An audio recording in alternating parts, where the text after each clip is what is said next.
ಜಂತೂನಾಂ ನರಜನ್ಮ ದುರ್ಲಭಂ. ಶಂಕರರು ಹೇಳಿದ ಮಾತು. ಈ ಮನುಷ್ಯ ಜನ್ಮ ಬರುವುದು ಅನ್ನೋದು ಬಹಳ ಕಷ್ಟವಂತೆ.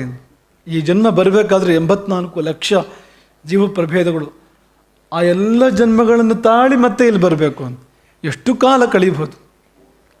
ಅವೆಲ್ಲ ಆ ಜೀವಚಕ್ರವನ್ನು ದಾಟಿ ಮನುಷ್ಯನಾಗಿ ಹುಟ್ಟಬೇಕಾದ್ರೆ ಎಂಥ ಕಷ್ಟ ಇದೆ. ಉಪನಿಷತ್ತಂತೂ ಇನ್ನೂ ವಿಸ್ತಾರವಾಗಿ ವರ್ಣನೆ ಮಾಡಿದೆ ಅದನ್ನು. ಅಬ್ರಂಭೂತ್ವ ಮೇಘೋ ಭವತಿ, ಮೇಘೋ ಭೂತ್ವ ಪ್ರವರ್ಷತಿ, ಹೀಗೆಲ್ಲ ಉದ್ದ ಒಂದು ಪ್ರೊಸೆಸ್ ಹೇಳಿದೆ ಉಪನಿಷತ್ತು. ಒಂದು ಜೀವ ಆಗಿ ಹುಟ್ಟು ಬರಬೇಕಾದ್ರೆ ಎಷ್ಟು ಕಷ್ಟ ಇದೆ ಅಂತ. ಅದೇನು ಅಂದರೆ ಎಲ್ಲೋ ಗಾಳಿಯಲ್ಲಿ ಜೀವ ಇರ್ತದಂತೆ, ಅದು ಮೋಡದಲ್ಲಿ ಸೇರಿಕೊಂಡು ಮಳೆಯಾಗಿ ಕೆಳಗೆ ಬಿಡುತ್ತದಂತೆ. ಅಬ್ರಂಭೂತ್ವ ಮೇಘೋ ಭವತಿ, ಮೇಘೋ ಭೂತ್ವ ಪ್ರವರ್ಷತಿ, ಮಳೆಯಾಗಿ ಒಂದು ಜೀವ ಆ ನೀರಿನೊಳಗೆ ಸೇರಿಕೊಂಡು ಕೆಳಗೆ ಬಂದು ಯಾರ್ದಾದ್ರೂ ಹೊಟ್ಟೆ ಸೇರಬೇಕು. ಉದಾಹರಣೆಗೆ ಯಾವುದೋ ಗಿಡಕ್ಕೆ ಅದು ಸಂದರೆ ಆ ನೀರು ಗಿಡದ ಒಳಗಿನ ಜೀವಕೋಶ ಆಗಬಹುದು, ಆಗದೇನೂ ಇರ್ಬೋದು, ಆಗುವ ಅವಕಾಶ ಇದೆ ಅಂತ.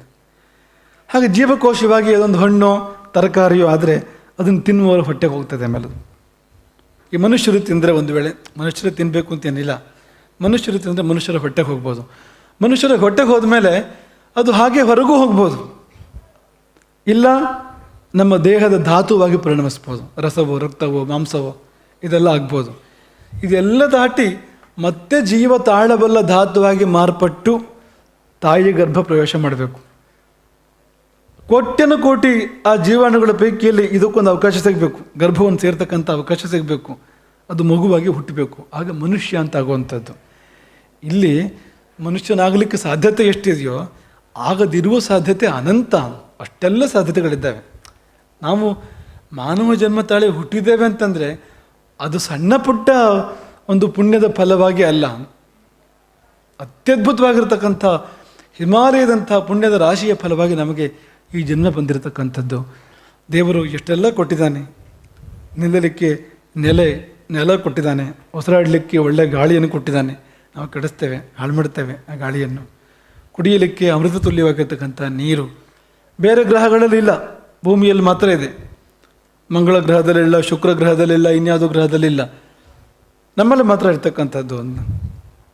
ಹಾಗೆ ಬೆಚ್ಚಗಿಡಲಿಕ್ಕೆ ಬೆಂಕಿಯನ್ನು ಕೊಟ್ಟಿದ್ದಾನೆ, ಅಗ್ನಿಯನ್ನು ಕೊಟ್ಟಿದ್ದಾನೆ. ನಮ್ಮೊಳಗೆ ಅಗ್ನಿ ನಮ್ಮ ಶರೀರವನ್ನು ಬೆಚ್ಚಗಿಟ್ಟರೆ ಹೊರಗಿನ ಅಗ್ನಿ ಆಹಾರವನ್ನು ಬೇಯಿಸ್ಕೊಂಡು ಸೇವನೆ ಮಾಡಲಿಕ್ಕೆ, ತಿನ್ನಲಿಕ್ಕೆ ನಮಗೆ ಸಹಾಯ ಮಾಡುವಂಥದ್ದು.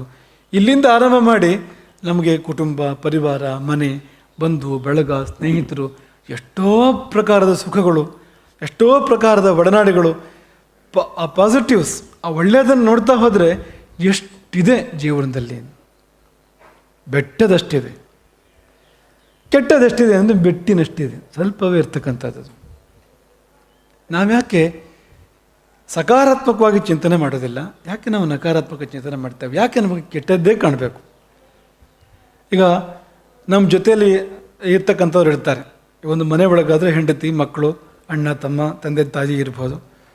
ಅಥವಾ ಈಗ ನೀವೆಲ್ಲ ವಿದ್ಯಾರ್ಥಿಗಳು, ಛಾತ್ರಾವಾಸ, ಸಹ ವಿದ್ಯಾರ್ಥಿಗಳು ಇರ್ಬೋದು, ಸಬ್ರಹ್ಮಚಾರಿಗಳು ಅಂತ ಕರಿತೇವೆ ನಾವು, ಅಂಥವ್ರು ಇರ್ಬೋದು. ಹೀಗೆ ಯಾರೆಲ್ಲ ಬೇರೆ ಬೇರೆ ಜೀವಿಗಳ ಜೊತೆಗೆ ವಾಸ ಮಾಡ್ತೇವೆ ನಾವು. ನಮಗೆ ತಪ್ಪೇ ಕಾಣೋದವರಿದ್ದು ಅಂತ. ನಿಂತಿದ್ದು ಸರಿಯಾಗಿಲ್ಲ, ಕುಡ್ತಿದ್ದು ಸರಿಯಾಗಿಲ್ಲ, ಅವ್ನು ಹಿಂಗೆ ಯಾಕೆ ಅಂದ, ಹಂಗೆ ಯಾಕೆ ನೋಡ್ದ, ಹೀಗೆ ಯಾಕೆ ಮಾಡ್ದ, ಇದೇ ಬದುಕಾಯ್ತಲ್ಲ ಅಂತ. ಅವನು ಒಳ್ಳೇದು ಬೇಕಾದಷ್ಟಿದೆ, ಯಾಕೆ ನಮಗೆ ಕಾಣಿಸೋದಿಲ್ಲ? ಕೆಟ್ಟದ್ದು ಮಾತ್ರ ಯಾಕೆ ಕಾಣಿಸೋವಂಥದ್ದು? ಕೆಟ್ಟದ್ದು ಯಾಕೆ ಕಾಣಿಸ್ಬಾರ್ದು, ಒಳ್ಳೇದು ಯಾಕೆ ಕಾಣಿಸ್ಬೇಕು ಅಂದರೆ ನೆಮ್ಮದಿ ಬೇಕೋ ಬೇಡವೋ? ನಮ್ಮ ಮನಸ್ಸು ನರಕ ಆಗಬಾರ್ದಲ್ವಾ? ನೆಮ್ಮದಿ ಬೇಕು ಅಂದರೆ ನಾವು ಶುಭ ದೃಷ್ಟಿಗಳಾಗಬೇಕು, ನಮಗೆ ಒಳ್ಳೇದು ಕಾಣಬೇಕು. ಒಳ್ಳೇದು ಕಂಡಾಗ ಮನಸ್ಸಿಗೆ ಸಮಾಧಾನ, ನೆಮ್ಮದಿ ಬರ್ತದೆ. ಅದು ಕೆಟ್ಟದ್ದು ಕಾಣ್ತಾ ಇದ್ದರೆ ಸಮಾಧಾನ, ನೆಮ್ಮದಿ ಸಿಗೋದೇ ಇಲ್ಲ ಮನಸ್ಸಿಗೆ, ನೋವೇ ಆಗುವಂಥದ್ದು. ನಾವು ಸಮಾಧಾನ ಕೂತು ಆಲೋಚನೆ ಮಾಡಬೇಕು ಅಂತ.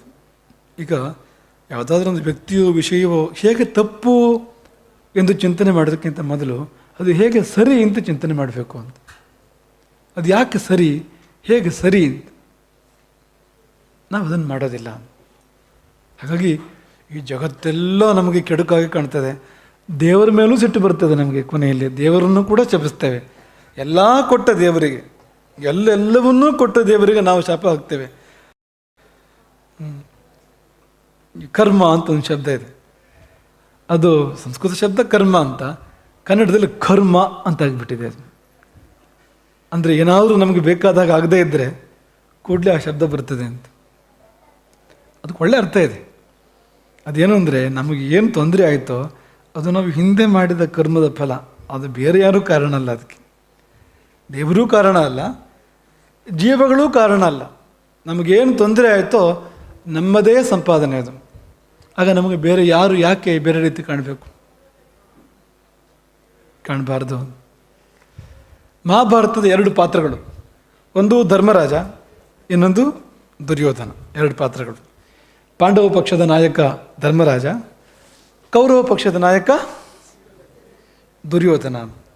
ಇವರಿಬ್ಬರಿಗೆ ಏನು ವ್ಯತ್ಯಾಸ ಅಂತಂದರೆ, ಧರ್ಮರಾಜನಿಗೆ ಕೆಟ್ಟವರೇ ಕಾಣಲಿಲ್ಲವಂತೆ ಪ್ರಪಂಚದಲ್ಲಿ, ದುರ್ಯೋಧನನಿಗೆ ಯಾರೂ ಒಳ್ಳೆಯವರೇ ಕಾಣಲಿಲ್ಲ. ಗುರುಗಳು ಇಬ್ಬರನ್ನೂ ಹುಡುಕಿ ಬಾ ಅಂದು ಕಳಿಸ್ಕೊಟ್ರೆ, ಧರ್ಮರಾಜನನ್ನು ಕಳಿಸ್ಕೊಟ್ರೆ ಅಂತ, ಯಾರಾದರೂ ಕೆಟ್ಟವ್ರನ್ನ ಹುಡುಕಿ ಗುರುತಿಸಿ ಬಾ, ಕರ್ಕೊಂಡು ಬರಬೇಕು ಅಂತಿಲ್ಲ, ಕೆಟ್ಟವರನ್ನ ಕಂಡೆ ಅಂತ ಬಂದು ಹೇಳು ನನಗೆ ಅಂತ ಕಳಿಸ್ಕೊಟ್ರು. ದುರ್ಯೋಧನನ್ನು ಕಳಿಸ್ಕೊಟ್ರು, ಯಾರು ಒಳ್ಳೆಯವ್ರನ್ನ ಹುಡುಕು ಬಂದು ನಮಗೆ ಸುದ್ದಿ ಹೇಳು, ಇಂಥವ್ರೊಬ್ಬರು ಒಳ್ಳೆಯವರಿದ್ದಾರೆ ಅಂತ.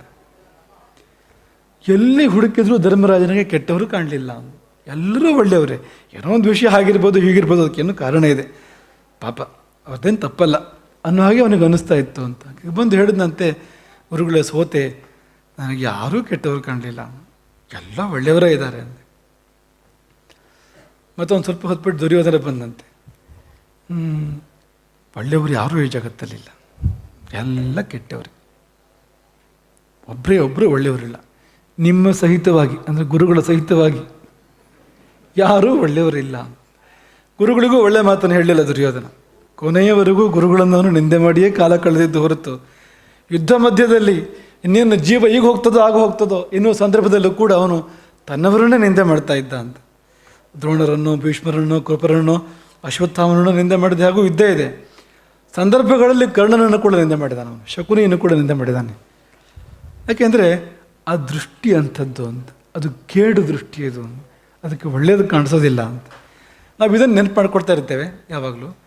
ಅದೇನಂದರೆ ಒಂದು ಪೀನಸ ಎಂಬ ಕಾಯಿಲೆ, ಪೀನಸ ಅಂತ. ಆ ಪೀನಸ ಕಾಯಿಲೆ ಬಂದರೆ ಏನಾಗ್ತದಂತೆ ಅಂದರೆ ದುರ್ಗಂಧ ಬರಲಿಕ್ಕೆ ಆರಂಭ ಆಗ್ತದಂತೆ. ದುರ್ಗಂಧಕ್ಕೆ ಕಾರಣವಾದ ವಸ್ತು ಇರಬೇಕು ಅಂತಿಲ್ಲ, ಏನು ಮೂಗಿನಲ್ಲೇ ದೋಷ ಇದೆ. ಹೀಗಾಗಿ ಆತ ಎಲ್ಲಿ ಹೋದರೂ ಎಲ್ಲಿ ಬಂದರೂ ದುರ್ಗಂಧ, ಛೀ ಎಂಥ ದುರ್ಗಂಧ, ಏನು ಸತ್ತು ಬಿದ್ದಿದೆಯೋ ಅಂತ ಶಪಿಸ್ತಾ ಇರ್ತಾನೆ ಅವನು. ವಾಸ್ತವವಾಗಿ ಎಲ್ಲೂ ಏನೂ ಸತ್ತು ಬಿದ್ದಿಲ್ಲ, ದುರ್ಗಂಧದ ವಸ್ತು ಯಾವುದೂ ಹೊರಗಡೆ ಇಲ್ಲ. ಇವನ ಮೂಗೇ ಕೊಡ್ತಾ ಹೋಗಿದೆ, ಇವನ ಮೂಗೇ ಹಾಳಾಗಿದೆ, ಅವನಿಗೆ ಒಳ್ಳೆ ಪರಿಮಳ ಬರೋದು ಯಾವಾಗ? ಹೀಗೆ ನಾವು ನಮ್ಮ ಕಣ್ಣಿನಲ್ಲಿ ಕೇಡು ಸೇರಿಕೊಂಡ ಮೇಲೆ ಪ್ರಪಂಚದಲ್ಲಿ ಯಾರೂ ನಮಗೆ ಒಳ್ಳೆಯವರಾಗಿ ಕಾಣಿಸೋದಿಲ್ಲ, ಯಾವುದೂ ಒಳ್ಳೆಯದಾಗಿ ಕಾಣಿಸೋದಿಲ್ಲ. ಎಲ್ಲ ಸರಿ, ಇದು ಒಂದು ಸರಿ ಇಲ್ಲ ಅಂತ ಹೇಳ್ತೇನೆ. ಅದರ ಬದಲು ಎಲ್ಲ ಚೆನ್ನಾಗಿದೆ, ಇದು ಒಂದು ಯಾವುದೋ ಕಾರಣಕ್ಕೆ ಹೀಗೆ ಬಂದಿದೆ, ಏನೋ ಸಂದರ್ಭ ಹೀಗಿದೆ, ಸಹಿಸ್ಕೋಬೋದು, ಒಪ್ಕೋಬೋದು, ಇದೆಲ್ಲ ಚೆನ್ನಾಗಿದೆ ಅಂತ ಅನ್ಬಾರ್ದಲ್ವಾ? ಅನ್ಬಾರ್ದ ಯಾಕೆ ಅಂತ.